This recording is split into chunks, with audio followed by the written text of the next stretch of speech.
Here's a 6-seater golf cart for the stay, located at Ruff Tide. This video gives us a brief little rundown about the cart, and also the key location is in this lockbox hanging on the back, and the key will be in there. You'll get the code right after with this video as well in a separate text, and that will get you into the lockbox. When you open it, sometimes you have to hold the lever and at the same time pull it open. It doesn't necessarily pop open like some locks. The license plate is electronically attached to a parking pass for the beach. There's no physical pass anywhere, but you can park in resident and guest spots using this golf cart. Once you get the key, up here is where you'll place it. And then you just rotate it to the right to turn the whole cart on. This knob is your reverse, neutral, drive, and you just keep it in neutral whenever not driving, because that engages an electronic e-brake that will stop the cart from rolling. So just anytime you're not using the cart, make sure it's in that neutral so it locks up the gear system. Under this seat right here is the battery pack. If you ever notice there's no power, sometimes the battery goes into sleep mode and you have to press this little silver button right here, and then that will turn the battery back on, but the key does have to be in for that to happen.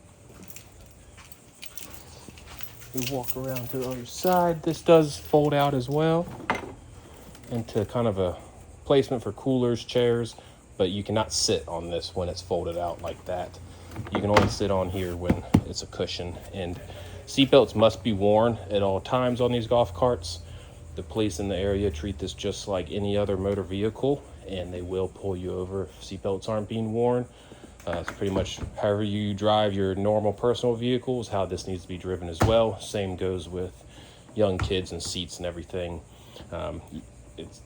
You don't want double stacked people on each other in the seat. So it'd be better to take a second trip than push your luck on any tickets, because any moving violation tickets, parking tickets, anything of that nature is your responsibility to pay for. So whoever's operating the cart, just be mindful when driving that this is treated like a normal vehicle. This is the charger, just pops out, and whenever you just always make sure to unplug this before you do anything, and then you can just hang it right here, and whenever you're done, flip up this top and you just plug it back in. It's the flat top of this lines up with the flat top of the plug itself, and you can typically hear the motor of the charger start spinning in there.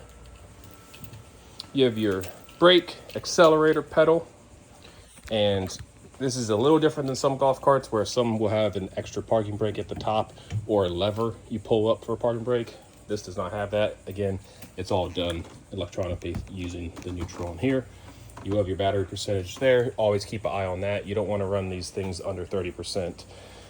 Because sometimes the batteries don't charge up as fast and they can mess up the charge cycle. But this will have all your details regarding speed and distance and everything. Here are your blinkers, just kind of like a car. And then away from you and towards you is temporary highs, but away from you will turn the lights on. Horn, there's this button you push in. Of course, the key has to be in for everything to work, but it does have the power steering. This can fold up and latch in if you want to stop the wind from hitting you, but this time, summertime, most want that breeze.